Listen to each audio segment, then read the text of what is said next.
Apoiadores do ex-presidente Jair Bolsonaro literalmente invadiram as redes sociais das Forças Armadas com xingamentos contra o Exército às vésperas do 7 de setembro.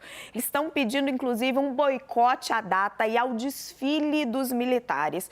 Os generais são chamados de melancias por não terem aderido à tentativa de golpe de 8 de janeiro. É uma expressão para se referir a quem seria verde por fora, uma referência à farda, mas vermelho por dentro, uma referência ao comunismo.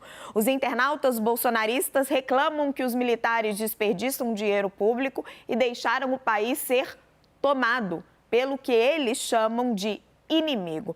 Tem um vídeo que circula nas redes que pede até que as pessoas não compareçam ao 7 de setembro e que, se forem, se vistam de preto e fiquem de costas. Consultei fontes militares que me dizem que é impossível precisar nesse momento se essa movimentação online vai se transformar ou não em algo concreto no dia 7 de setembro. Essas fontes esclarecem que o plano de segurança já está sendo feito pelo Comando Militar do Planalto, inclui medidas extras de cautela. E como nós antecipamos aqui no 360, o ex-presidente Jair Bolsonaro decidiu não convocar a militância para o 7 de setembro por causa do cerco que vem sofrendo com as diversas investigações da Polícia Federal. A avaliação no entorno de Bolsonaro é que qualquer mobilização poderia complicá-lo ainda mais. Na semana passada, o senador Flávio Bolsonaro, filho do ex-presidente, pediu aos apoiadores que doassem sangue para comemorar o Dia da Independência. Vale lembrar, gente, que os militares são alvo de ataques nas redes dessa direita golpista, insatisfeita pelo Exército ter se mantido na legalidade, desde os acampamentos em frente aos quartéis após a vitória de Lula. Até março deste ano, os perfis das Forças Armadas permaneciam fechados por causa disso. Vou abrir aspas para uma importante fonte militar com a qual eu conversei agora há pouco. Ela me disse o seguinte: estamos num momento de reconstrução da imagem das Forças Armadas. É claro que esse tipo de coisa, esse ataque aos perfis das forças, aborrece. Somos alvo de enorme pancadaria, mas vamos seguir sempre dentro da legalidade. Isso é choro de perdedor.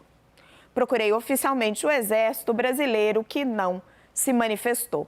Nós separamos aqui algumas das mensagens publicadas nas redes sociais para vocês darem uma olhada.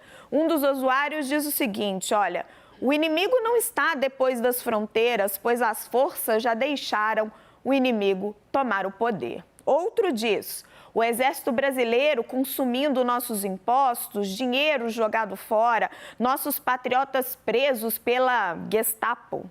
E estes aí divulgando coisa insignificante. Era uma postagem sobre uma atividade do Exército. Tem ainda uma outra publicação. Meu sentimento é de pena pelos soldados que esperam um ano inteiro para desfilar com orgulho à pátria e chegar esse dia ter vergonha, pois não vai ter uma única pessoa aplaudindo por covardes 4 e 5 estrelas. E ainda mais uma. Não tem meio fio para pintar lá, não? Ao que mais vocês sabem fazer? Bater continência para bandido, nós sabemos que vocês são bons também. Parabéns, melancias. Vamos conversar um pouquinho com os nossos analistas, Thaís Arbex e Yuri Pita? Gente, boa tarde. Yuri, começo com você. Como estava conversando com alguns generais mais cedo, é difícil saber o tanto que essa mobilização acaba chegando para a rua, né? Tem um vídeo que a gente até não preferiu não exibir, pedindo, olha, não vão à manifestação, ao desfile militar, se forem, vão de preto. O quanto você acha que isso pode se tornar algo concreto ou isso é mais um dano de imagem para os militares? A maneira como eles estão reagindo, qual que é a sua avaliação desse episódio? Raquel, boa tarde para você, Thaís, e para quem nos acompanha no 360. É difícil a gente conseguir mensurar para o mundo real toda essa mobilização de mundo virtual das redes sociais, que não é de hoje que acontece e não é de hoje que a gente percebe nesse campo bolsonarista este espírito negativo contra as Forças Armadas. Vale lembrar o que veio recentemente na pesquisa Genial Quest, que mostrava que havia uma queda de confiança na imagem das Forças Armadas e que muito dessa queda era provocado principalmente por aqueles que declararam voto em Jair Bolsonaro no segundo turno das eleições do ano passado. E o próprio Felipe Nunes, diretor da Quest, apontava essa hipótese de alguma frustração da parte desses bolsonaristas. Essas mensagens, elas expressam uma parte dessa frustração. Essas pessoas que acreditavam que as Forças Armadas iriam rasgar a Constituição e provocar algum tipo de ruptura institucional, o que nunca ocorreu, a despeito de tudo que aconteceu no dia 8 de janeiro.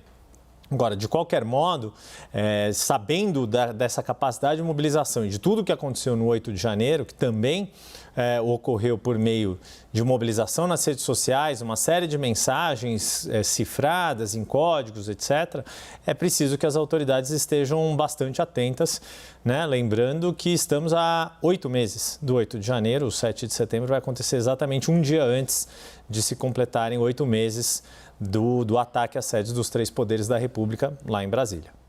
Thaís, queria jogar o seu olhar para a estratégia política. A gente não sabe, não tem como medir o quanto disso é orgânico, o quanto disso é mais estruturado, mesmo por perfis mais organizados, mas nós temos o ex-presidente Jair Bolsonaro e todo aquele seu entorno preferindo não convocar para o 7 de setembro. Eles costumavam, quando o Bolsonaro estava no poder, fazer um enorme barulho nessa data, aproveitavam para sempre provocar o judiciário e os demais poderes aí constituídos. Então, diante das investigações, eles estão dando um passo atrás e esta militância aí atacando o Exército.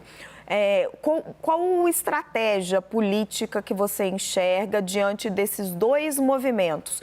Um dos perfis mais oficiais, digamos assim, do bolsonarismo recuando, enquanto essa militância vai para cima. Boa tarde, Raquel, agora com mais calma, Yuri e a todos que estão aqui com a gente no 360. Raquel, vou um pouco na linha do que o Yuri coloca. Não tem como a gente saber o quanto disso, de fato, é orgânico ou se são disparos em massas pelas redes sociais, como a gente já viu num passado muitíssimo recente. Para além dessa questão da gente não saber exatamente se esse movimento ele tem pessoas reais ou se são apenas robôs, acho que a gente está num momento bastante diferente no que diz respeito à conjuntura política.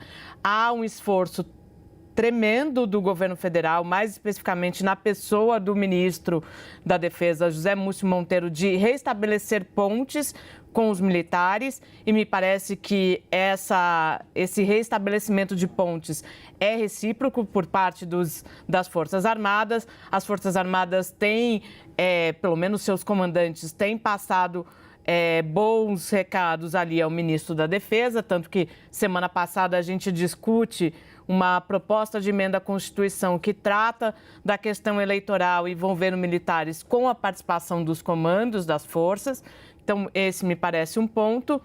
E aí a gente tem que considerar que, neste momento, o ex-presidente Jair Bolsonaro está mais isolado do que nunca, muito por conta de tudo que tem acontecido e que tem tomado o noticiário, mais especificamente o caso das joias. E aí não envolve somente o ex-presidente Jair Bolsonaro, mas envolve também 2 militares, Mauro Cid e seu pai, o general Mauro Lorena Cid. Me parece que esse movimento, Raquel, ele talvez só seja um pouco mais de espuma, a gente não enxergue nada de concreto de fato. Mas é claro que a gente tem que esperar o dia 7 de setembro para entender se é um movimento que vai de fato ganhar as ruas, se veremos pessoas de preto e se terá alguma movimentação política por parte dos apoiadores do ex-presidente Jair Bolsonaro. Raquel? Foi o que eu senti também, Thaís, dentro do Exército, uma sensação de que, olha, parece que não é nada muito concreto, mas seguro morreu de velho, ainda mais depois de tudo que a gente passou. E aí, Thaís e Yuri, vamos dar uma olhadinha no esquema de segurança que está sendo feito pelo Planalto e a gente já volta a conversar.